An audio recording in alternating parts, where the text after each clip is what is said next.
Good evening, everyone, and welcome to the last webinar in our three-part Embracing Cares series.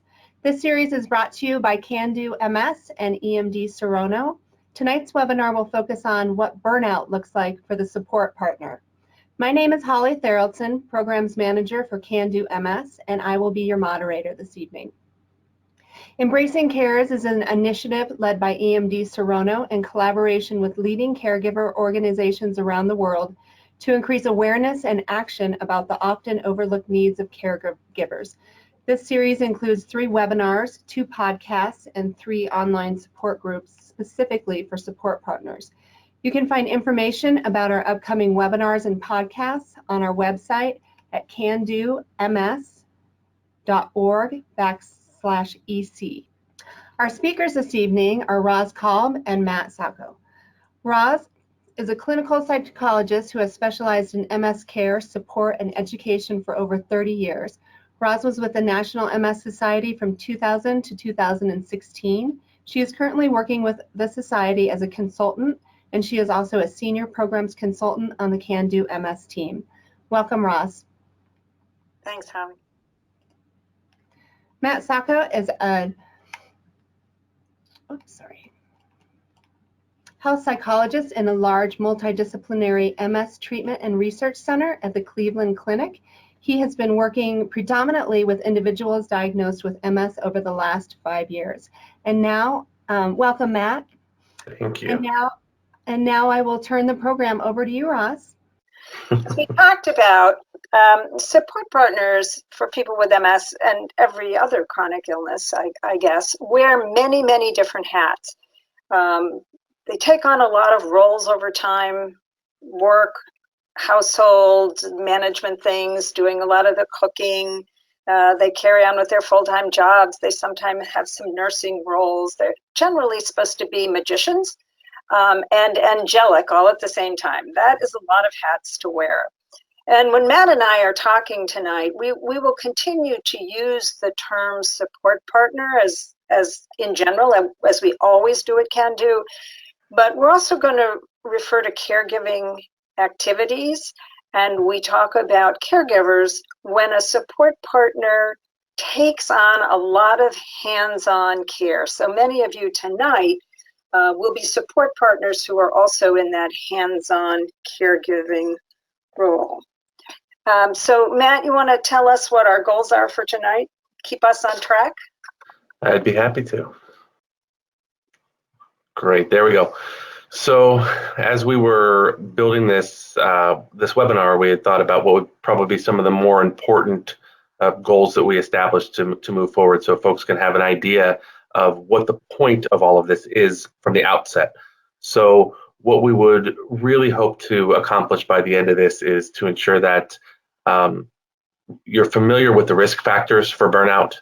We'll go through those. Be able to recognize and talk about the signs of burnout, learning strategies to avoid burnout or to manage it if and or when it occurs, and then ultimately at the end, probably one of the more important pieces is to learn about some of the resources that are available to folks as if they choose to reach out and get some support and help around that. So we'll do that through a series of activities as we work our way through here, but that ultimately would be where we'd want to weave through tonight. So the first couple that we want to talk to you about are Jeff and Ellen. Jeff is a mechanical engineer. He does work full time, and he has to commute 10 miles back and forth to his job.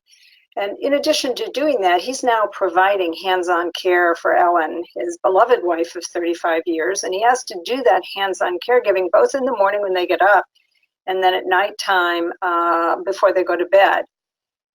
In addition, he sometimes has to leave work to take her to medical appointments, come home and give her lunch, or pick her up after a fall. So he's really juggling 2 very busy roles. When he's not at home, he's always worried about her. He's worried about her safety and her judgment when he's not there, but doesn't quite know what to do about that because he needs to continue his job to earn the living and provide the healthcare insurance. He's always considered himself Mr. Fix-It. He's been able to solve problems and take care of things, but he's distraught that he can't fix Ellen's problems. He can't really make her feel better. It's just something that feels out of control for him. He misses her. He misses her a lot. She was a very sharp, funny person, very clever. They like to talk and banter and share everything. But Ellen is now very limited by her cognitive changes. Jeff feels exhausted, not just because of his busy schedule, but because his sleep is very disrupted by Ellen's bathroom issues and pain. He's also not eating a healthy diet, and he's not getting exercise. So he's generally feeling sort of out of sorts and not in the best of shape. He started to have several cocktails at night to help him face the evening, and then and gradually get to sleep. And I think he's also feeling bad that their world is shrinking and life is just not at what it used to be. Ellen was diagnosed 25 years ago, and she now has secondary progressive MS. She's dealing with a lot of symptoms. She's generally weaker than she was. Her balance is poor. She's got a lot of bladder urgency and some incontinence. She's got pretty severe nerve pain, which means she's uncomfortable a lot of the time. And she's got some pretty significant cognitive issues with memory, attention, and the planning, decision-making, and judgment that she used to be so good at for so long. She has a manual wheelchair for outside the house, but she really prefers to use a walker or to wall walk when at home, which is part of the reason that Jeff is so worried about her when he's not around. She calls Jeff when she falls because she's unable to get herself back up. She's worried about Jeff, and she's very uncomfortable and guilt-ridden about all that she's putting on him to do, but she also doesn't like the idea of anyone else providing care for her. She just doesn't trust anybody else to come in and do it. She does think about all the things they used to do together, but she has so much fatigue and pain that she doesn't really miss them very much. Matt, you want to introduce our next couple? Yeah, great. Thanks, Roz. So now we're going to spend a little bit of time getting to know the vignette of Carolyn and Tim. Carolyn is a full-time working mother of 3 kids, 14, 11, and 8, and the wife of Tim. And Tim recently retired on disability because of his MS. So as a result, Carolyn is the primary breadwinner whose job provides the family's health insurance. She's also the primary caregiver for aging parents who live about 20 miles away and themselves require a significant amount of assistance. She is a part of what is often referred to as the sandwich generation. And as a result, it's tough to find any time for self-care, for her friendships and her hobbies. She's gained about 25 pounds just simply from convenience eating. Her food and diet of takeout and traveling all over the place back and forth to care for so many folks has cut into her time and ability to get in any exercise. Emotionally, she often feels as though she's failing everyone, including her family, her colleagues, friends, and of course herself, and has that thought sometimes where she would just like to just disappear. In addition, she has difficulties with sleep because that's often disrupted, even when she is able to fall asleep, waking up by anxiety about what's on the horizon in the future. So as a result of the sleep issues, she then finds herself increasingly irritable and down at times emotionally. She's looking for and trying to remain optimistic, as many folks tell her, and looking for that light at the end of the tunnel, but it's really difficult for her to see at this juncture any relief in sight given the multiple responsibilities. And this is Tim. Tim was diagnosed with MS about 10 years ago. He, as we had mentioned before, is retired on disability from his job as a construction site manager, so pretty physically laborious job. His primary symptoms at this point include fatigue, impaired mobility, some vision problems, and then of course mood and cognitive changes as well. He does continue to drive, but only when he's alone in the car and close to home, in part because he doesn't want to endanger others. So he does rests during the day as a means to kind of conserve his energy so that he is able to spend some of that time with the family when they all return home from their various responsibilities during the evening. And he feels very uncomfortable using mobility aid. He has got this belief that it makes him look more disabled, and that's something that he has really been fighting against. He does want to be more helpful to Carolyn. Unfortunately, he at this point, like many, just doesn't know how to begin in this process and in this journey. So that's Carolyn and Tim. So and now we have one more couple to share with you. We hope that some of these stories are resonating with you, or you recognize yourselves in some of these scenarios. Deborah is 57 years old. She has MS and has been with Jen for the past 32 years. Deborah does require assistance with virtually all of her daily activities. And she worries about Jen, who's become more emotionally remote, tense, very prickly, quick on the trigger, short-tempered. And Jen, who was always the more upbeat partner of the two, is increasingly sullen. She loses her temper more often and sometimes says pretty hurtful things to Deborah. And she's sometimes very rough when assisting. That's supposed to say Deborah. Sorry, it says Jody, not sure why. Deborah feels guilty about being a burden or putting all this pressure on Deborah. But she's afraid to start a conversation about all this because she doesn't want to upset Jen even more, and is really petrified of being left alone. Jen, if we can move on. Jen is feeling stressed out and maxed out. She barely recognizes herself these days. She knows that she's short fused, that she's resentful and exhausted, doesn't feel like her old self at all. She's impatient when everything takes forever. And nothing that she and Deborah do is spontaneous anymore. She resents that her world and Deborah's has shrunk to practically nothing. They don't get to go on trips, they don't do sporting events or engage in sports. Their socializing has been cut way down, and they don't even do their cooking projects together that they used to enjoy. Jen has been neglecting her own health and wellness, even the workouts that always made her feel so good. She doesn't feel like she has the energy or the time. So she finds herself lashing out, being mean, and even being a little rough during her hands-on caregiving activities. But she feels too guilty to talk about this with anyone because she feels it must mean she's a terrible person. So Matt, could you talk with us a little bit about what burnout is and what it means or looks like? Yeah, I'd be happy to. So first and foremost, I think one of the more important pieces to understand is when we talk about burnout, it is not the same thing as being stressed out. And that's a really important distinction because it is a concept that has, when we talk about it, it's something that develops over time.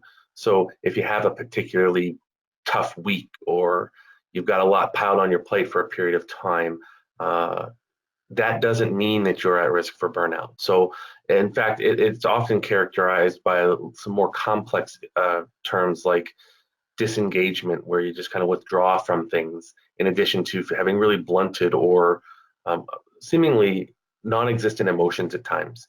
It produces a sense of helplessness and hopelessness, and a lot of folks describe an intense loss of motivation, of ideals and hope.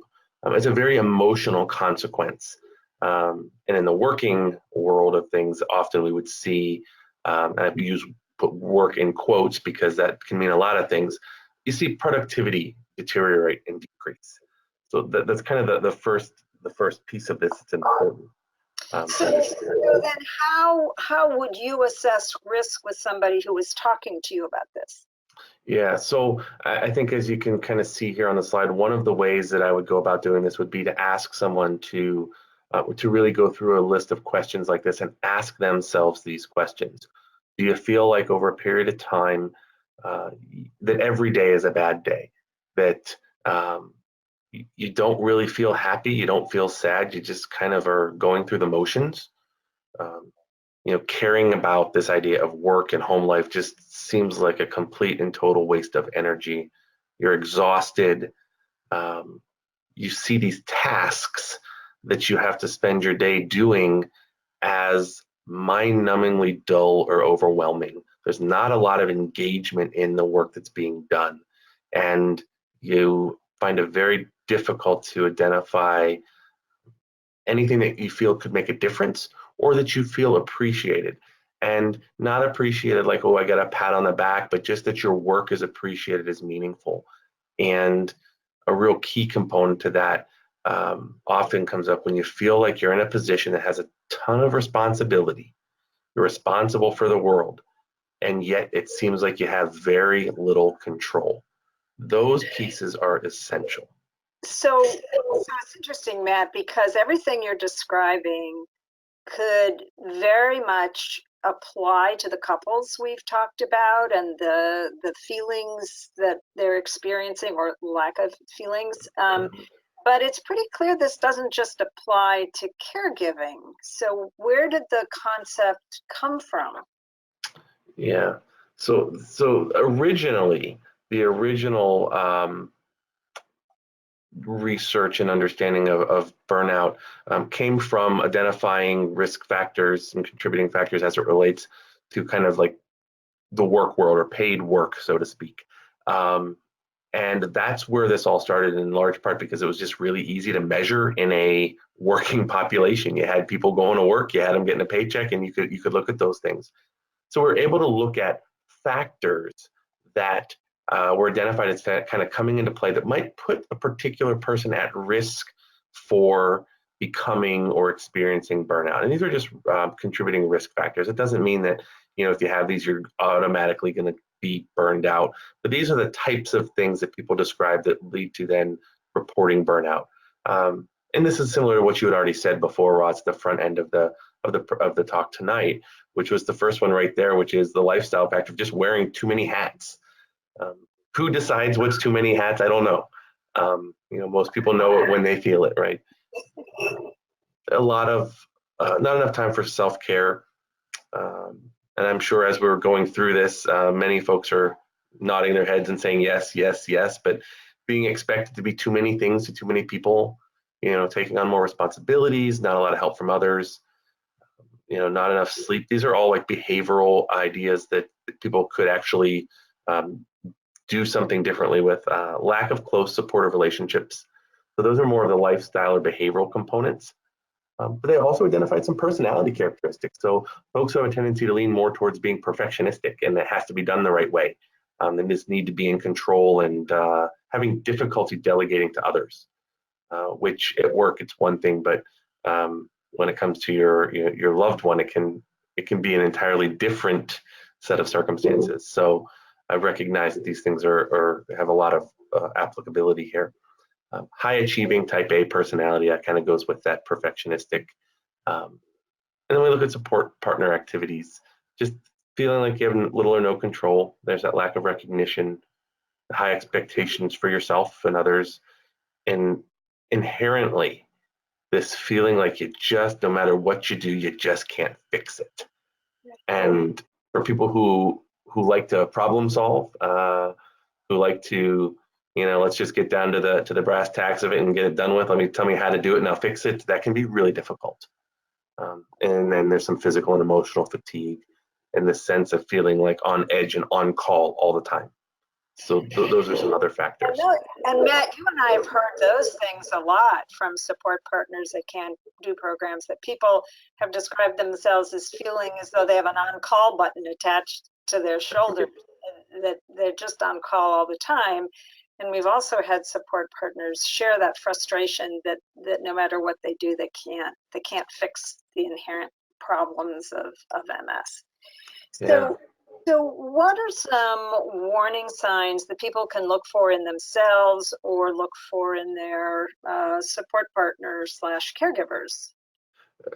That's a really, really good question, because I think as we look through this list of warning signs that's on this slide, it's there are multiple layers to this. In particular, these are questions or evaluations that a person should do for themselves.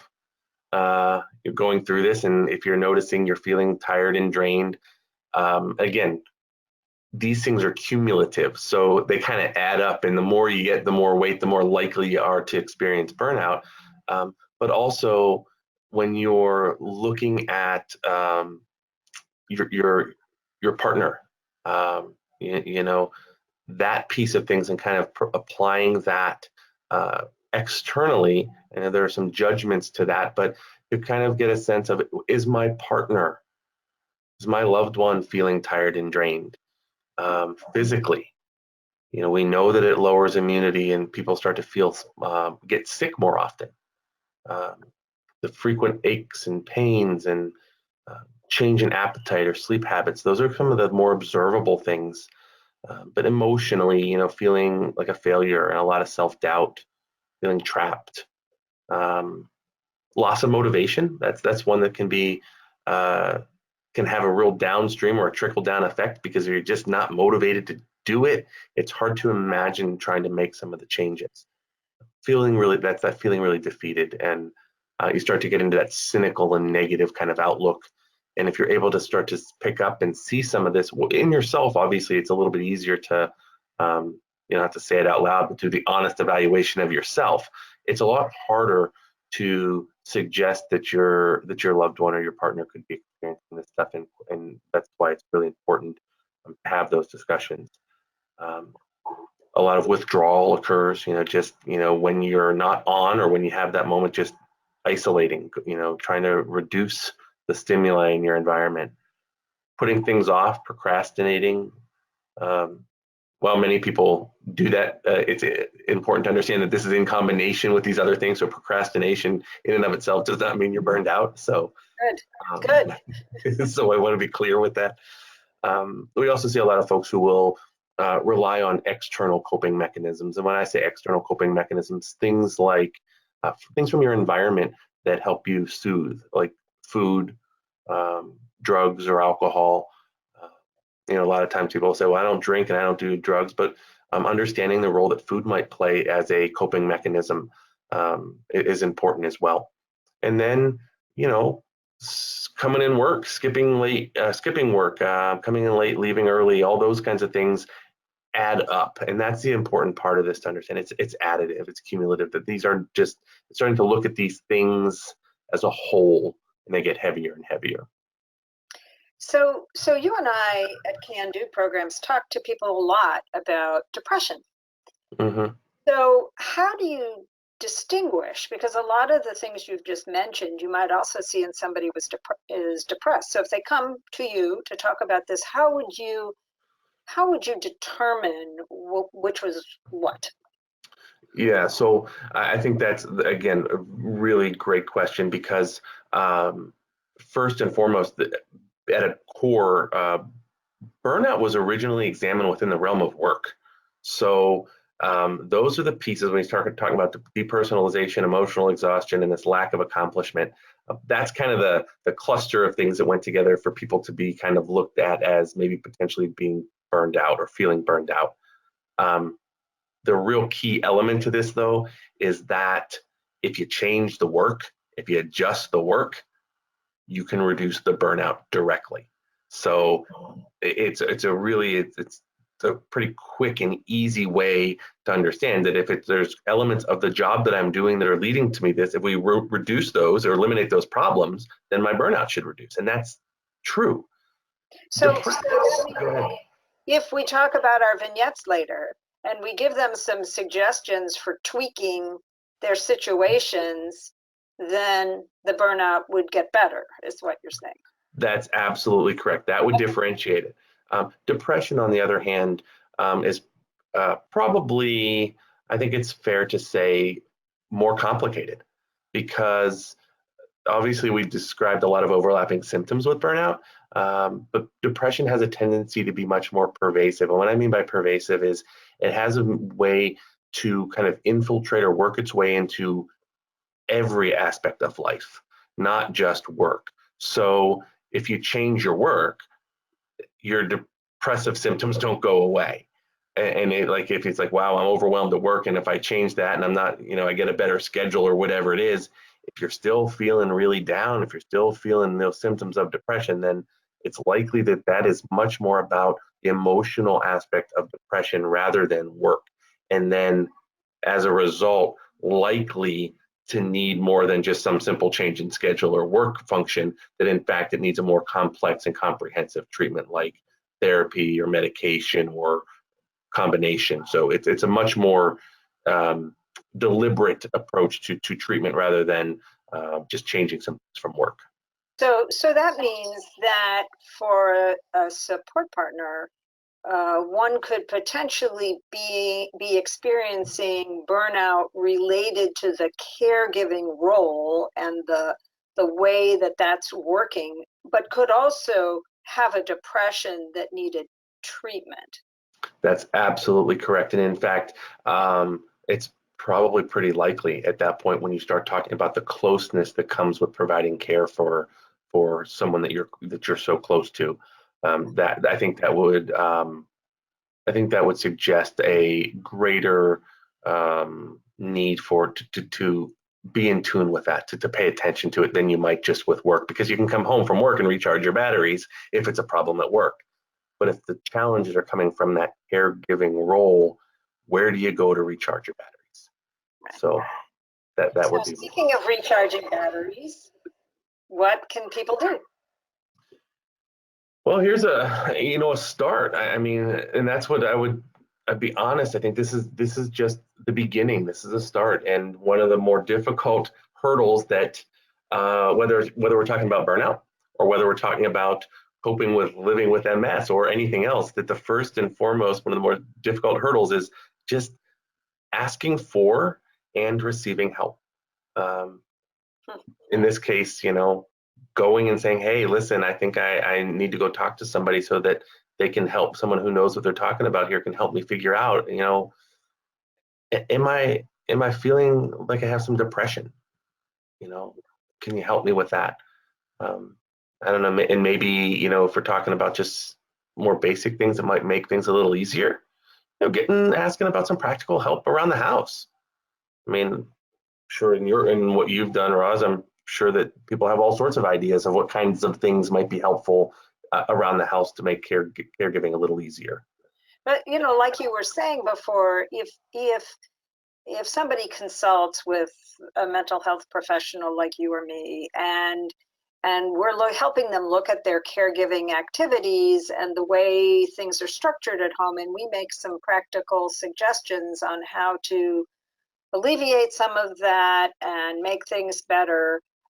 So that may take care of one set of issues, but then we would need to explore and see, okay, is there some pervasive mood change going on that isn't fixed, as you said, by those adjustments at home? And so then we really need to look at what kinds of other treatment might be helpful for the depression. That's great. Thanks. Yeah, I think it's a good idea to kind of approach this from the understanding that it's likely to be a multitude of things that are going to be helpful, because if we kind of settle in on, well, if I just change this one thing, while changing something simple can be helpful to get the ball rolling, I think it might not necessarily adequately address the complexities that can occur with providing that kind of care to someone that you love. We talked a little bit about also looking at re-engaging in the meaningful activities that people used to do together that we kind of say, quote, nothing to do with MS. So trying to have some of those spaces where you can go back to doing things that you just enjoyed doing in the past. We talked working with a provider to improve the psychosocial well-being. Physical activity, one of the simplest things to do, but one of the most difficult. It can have a huge impact just a little bit, but it is really difficult to get that going.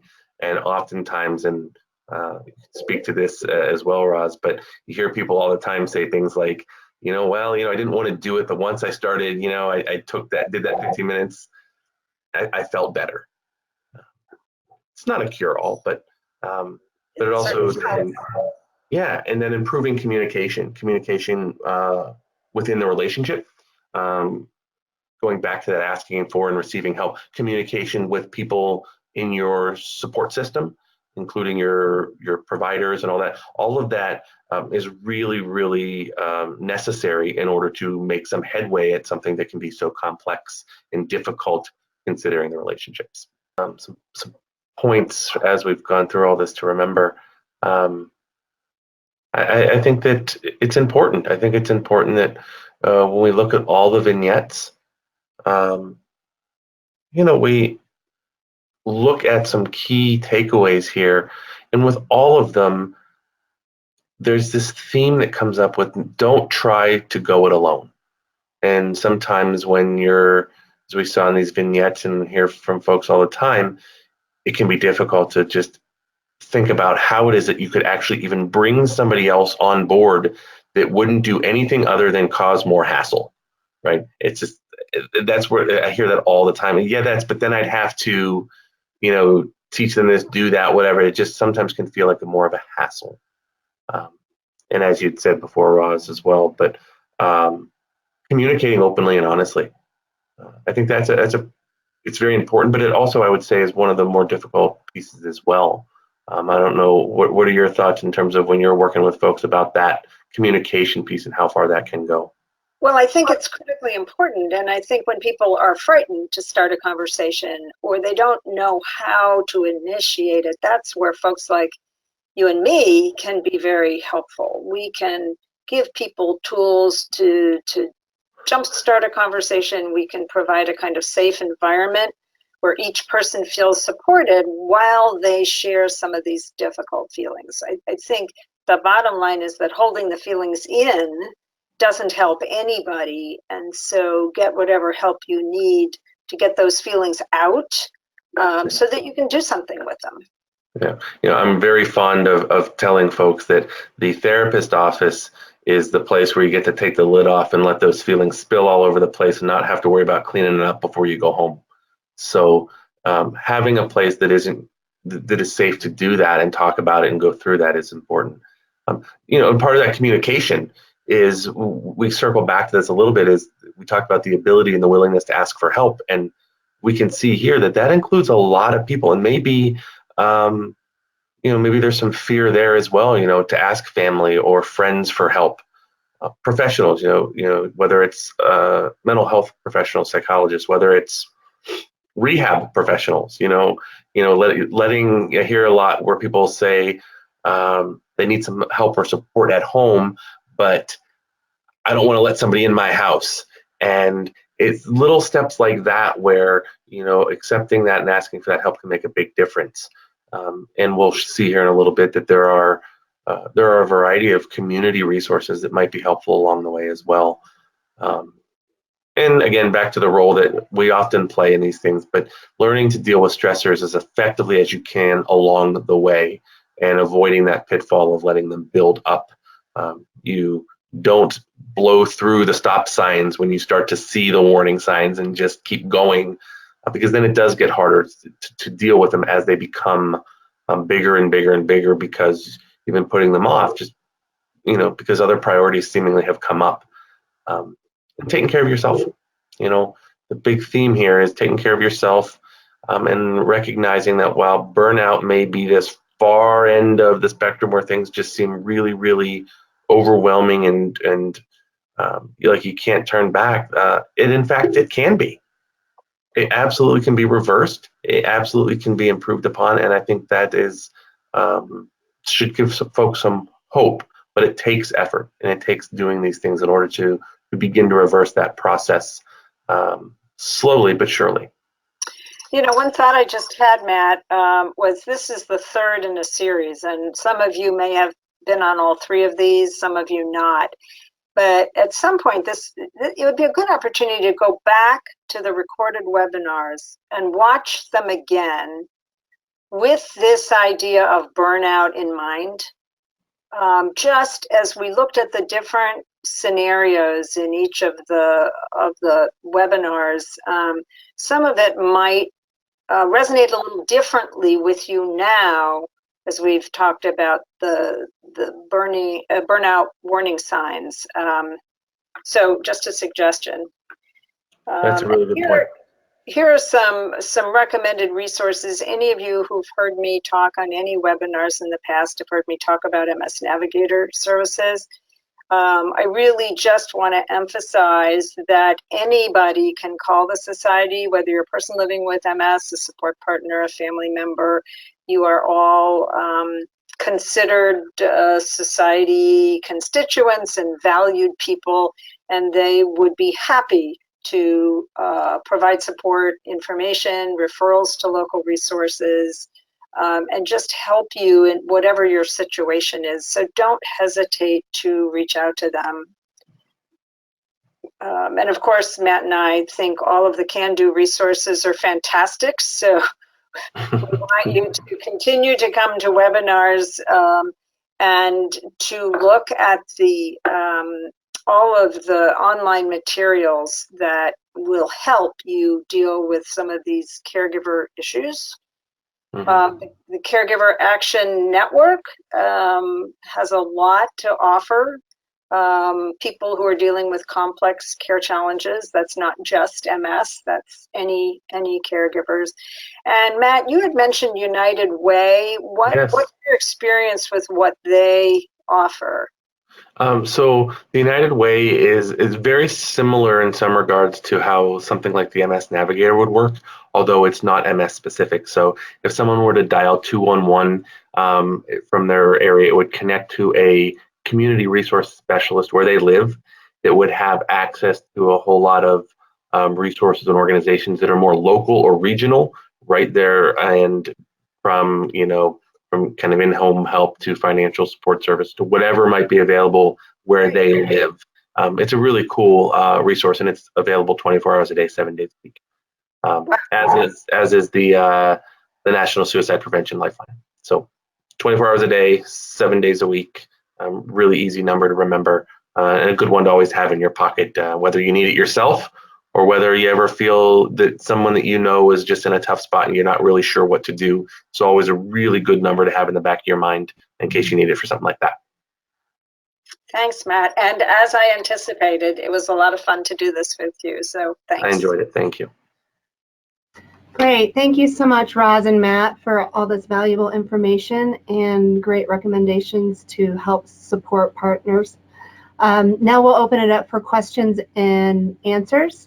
And I did receive some questions. One of the questions was the support partner was talking about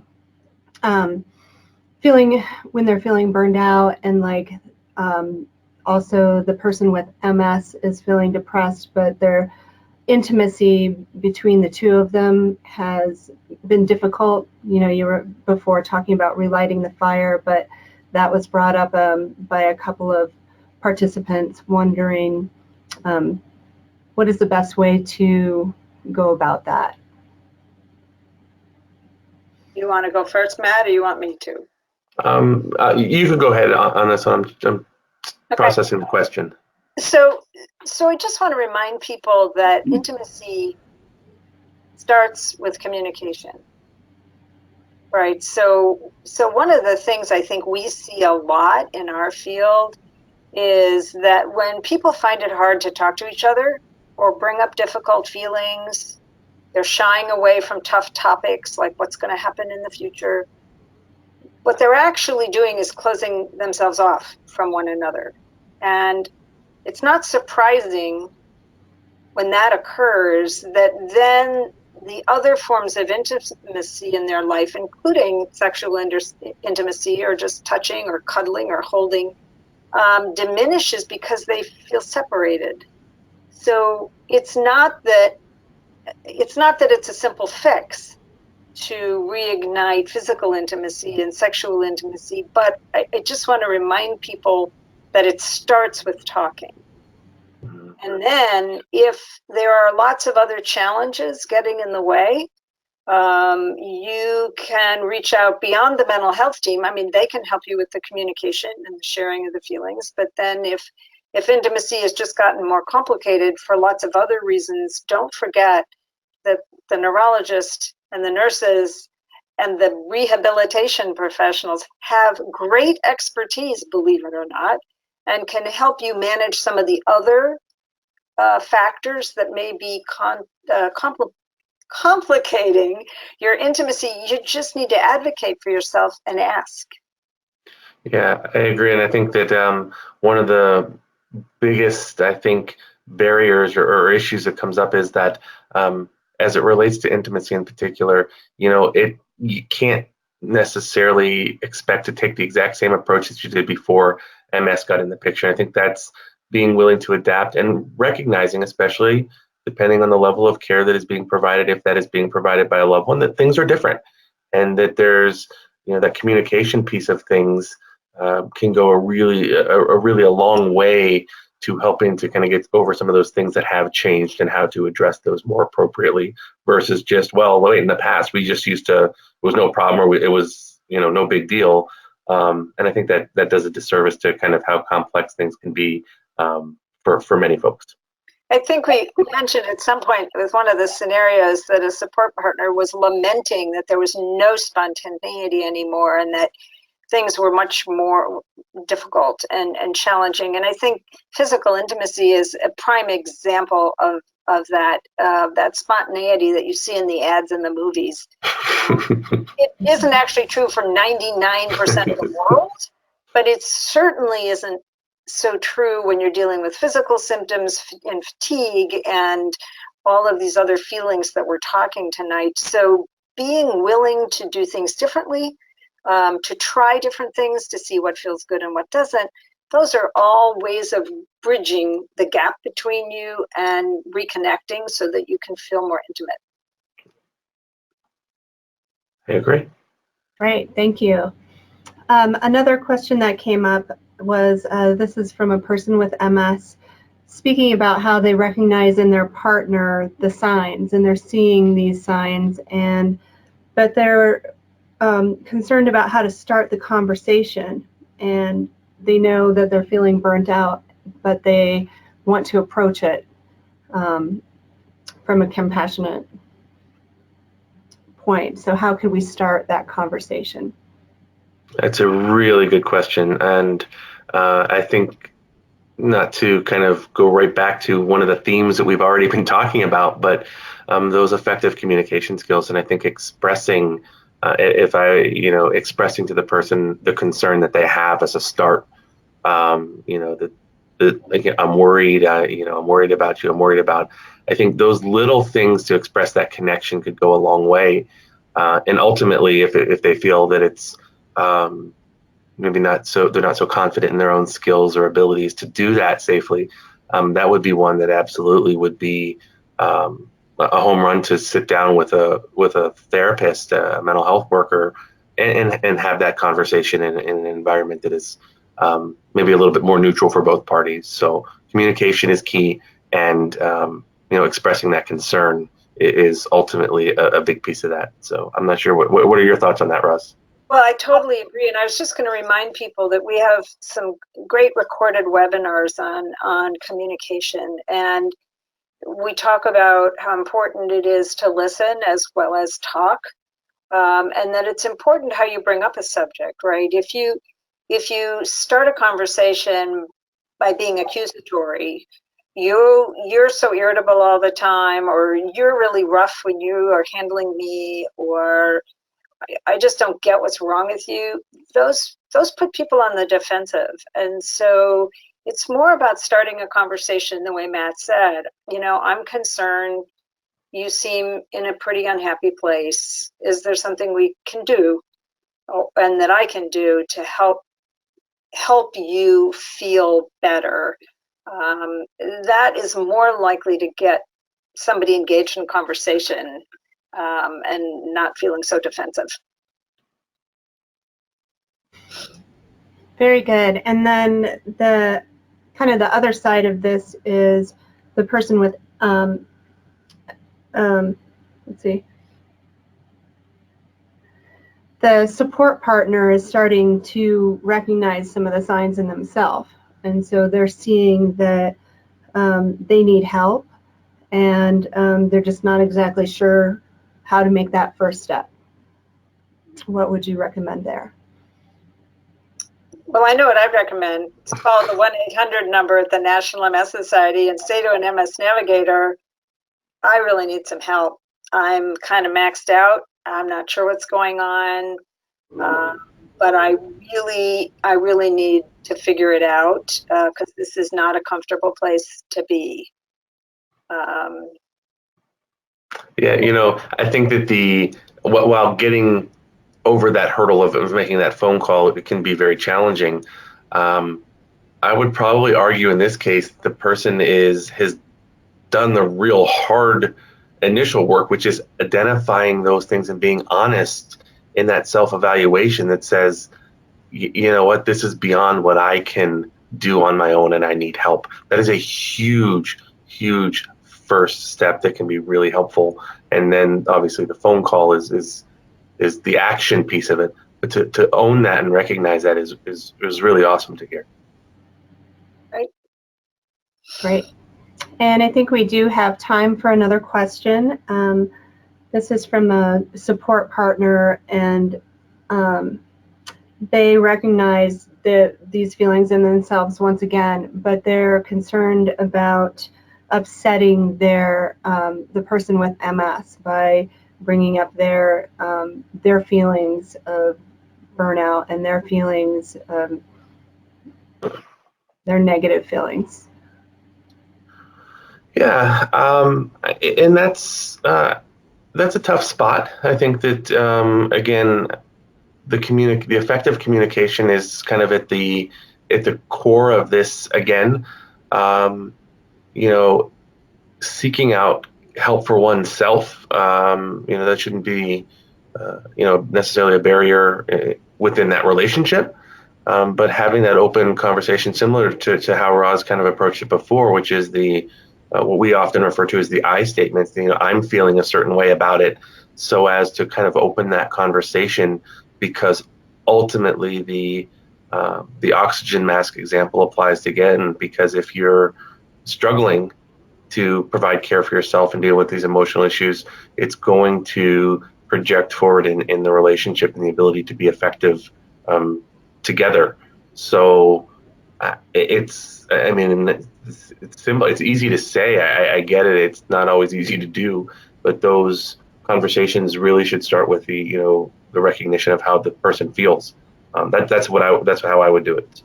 I agree, and I think one way to do it that is not hurtful to the person with MS is to say, I'm not feeling like myself right now. I know I'm not being the kind of partner for you that I want to be, and I think I need some help figuring out how to do this role that I have a little better. And I wonder how you would feel talking to me about that, and maybe thinking about how we could get some help from the healthcare team, maybe the rehab team, on how to simplify things we're doing, or some community resources to see about getting us some help in the home, so that the time we have together can be more enjoyable, more fun, and I can be in a better place emotionally, so I can be a better partner again. Then I don't think that feels insulting to the person with MS. I just think it's an open statement of need and ways to look for help for both of them.